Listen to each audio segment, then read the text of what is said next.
तो नमस्कार फ्रेंड्स। तो आज के वीडियो में हम लोग स्टार्ट करेंगे क्लास 9 साइंस। ठीक है, रासायनिक सूत्र कैसे निकालें। बहुत ही सिंपल वीडियो है, एकदम तुरंत सीख जाइएगा, कोई दिक्कत नहीं है।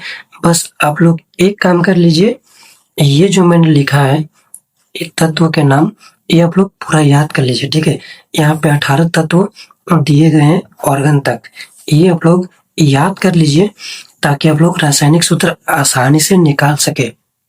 अब कैसे याद कीजिएगा, तो देखिए बहुत सिंपल है। कैसे? सबसे पहले हाइड्रोजन, तो हाइड्रोजन का प्रतीक क्या होता है? H होता है। संयोजकता क्या होता है? 1। हीलियम, तो हीलियम का प्रतीक He और इसकी परमाणु संख्या 2 और संयोजकता कितना होता है? 0। लिथियम का कितना होता है? Li, परमाणु संख्या 3, संयोजकता 1।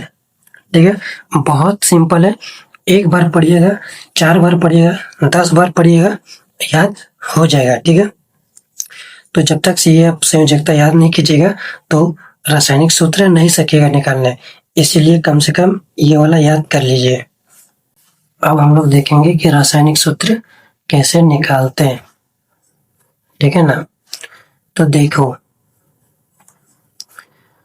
रासायनिक सूत्र निकालने के लिए सबसे पहले क्या करना पड़ेगा, आप लोग ध्यान से देखना। बहुत इजी है, ठीक है, उतना भी कुछ हार्ड है नहीं, बहुत इजी है, तो आप लोग आसानी से निकाल सकते हो। तो देखो कैसे। तो सबसे पहले हम लोग निकालेंगे हाइड्रोजन क्लोराइड का सूत्र। तो हाइड्रोजन क्लोराइड का सूत्र निकालने के लिए क्या करना पड़ेगा, तो देखो यहाँ पे करना पड़ेगा, हाइड्रोजन का सूत्र लिखना पड़ेगा। क्या होता है? H, उसके बाद क्लोराइड Cl, संयोजकता, हाइड्रोजन का संयोजकता कितना होता है?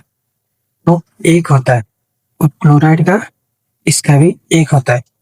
अब यहाँ पे हम लोग क्या करेंगे, अब यहाँ पे हम लोग क्रॉस मल्टीप्लाई करेंगे। ठीक है, क्रॉस मल्टीप्लाई ऐसे, यानी कि इसको 1 से इंटू करेंगे और इसको 1 से इंटू करेंगे, ऐसे और ऐसे इंटू किया जाता है। ठीक है, तो यहाँ पे हम लोग लिख सकते हैं H, इसको इंटू करेंगे तो कितना होगा? 1 Cl, इसको इंटू करेंगे तो 1। हम इसको लिख सकते हैं HCl। ये क्या आ गया, हमारा आंसर आ गया। ठीक है, अब इसी तरह हम लोग दूसरे को देखते हैं। तो देखो यहाँ पे बिल्कुल बारीकी से समझना दोस्त, ठीक है, कोई हड़बड़ी है नहीं वैसे।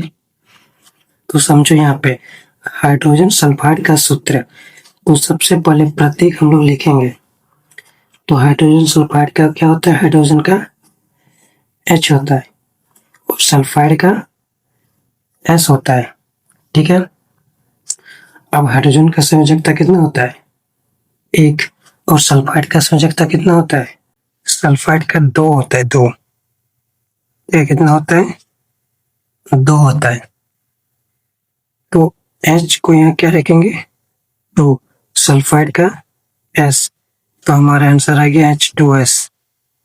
ठीक है, आगे समझ में नहीं आया, कोई दिक्कत नहीं है, देखते हैं आगे। अब ध्यान से देखो, मैग्नीशियम क्लोराइड, तो मैग्नीशियम क्लोराइड का होता है Mg, मैग्नीशियम का क्या होता है? Mg होता है, और क्लोराइड का कितना होता है? Cl। ठीक है, Mg का संयोजकता कितना होता है? 2, क्लोराइड का कितना होता है? 1। अब इसको हम क्या करेंगे? Cross multiply. ठीक है, ऐसे ऐसे इंटू करेंगे, तो Mg को 1 से इंटू करेंगे तो कितना होगा? Mg1। Cl को 2 से इंटू करेंगे तो कितना होगा?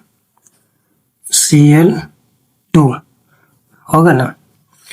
तो अब यहाँ पे हम लोग लिख सकते हैं ना, क्या लिख सकते हैं? MgCl2।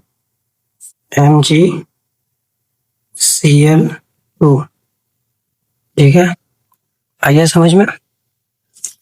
अब देखते हैं आगे, बिल्कुल ध्यान से देखना। ठीक है, कोई हड़बड़ी है नहीं। अब कार्बन का प्रतीक क्या होता है? तो कार्बन का होता है सी, और टेट्राक्लोराइड, टेट्राक्लोराइड मतलब क्लोराइड ही है वो, तो ये क्या हो गया Cl। ठीक है, संयोजकता कितना होता है कार्बन का 4 और क्लोराइड का 1। अब इसको क्या करेंगे क्रॉस मल्टीप्लाई। ठीक, तो अब देखो इसको इससे इंटू करेंगे यानी कि C1, इसको इससे इंटू करेंगे यानी कि Cl4, तो हमारा आंसर क्या आएगा CCl4। ये हमारा क्या आ गया आंसर। ठीक है, अब देखते हैं आगे। तो अब देखो यहाँ पे ध्यान से देखना।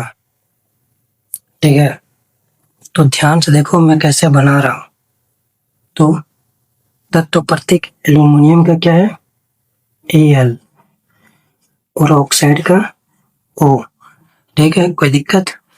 अब बताइए संयोजकता एल्यूमिनियम का कितना होता है 3 होता है, ऑक्सीजन का संयोजकता 2 होता है। ठीक है, अब इसको करेंगे क्रॉस मल्टीप्लाई, क्रॉस मल्टीप्लाई करेंगे। उसके बाद हम लोग यहाँ पर लिख सकते हैं Al2, इसको इससे इंटू करेंगे तो इतना आएगा, और यहाँ पे वो 3 आएगा। तो ये हमारा क्या हो गया आंसर हो गया। ठीक है, तो ठीक है दोस्तों, कल मिलते हैं। कल एक बेहतरीन चैप्टर को पढ़ेंगे। ठीक है, चैप्टर 4, तो आ जाइएगा। मिलते हैं नेक्स्ट वीडियो में, तब तक के लिए धन्यवाद।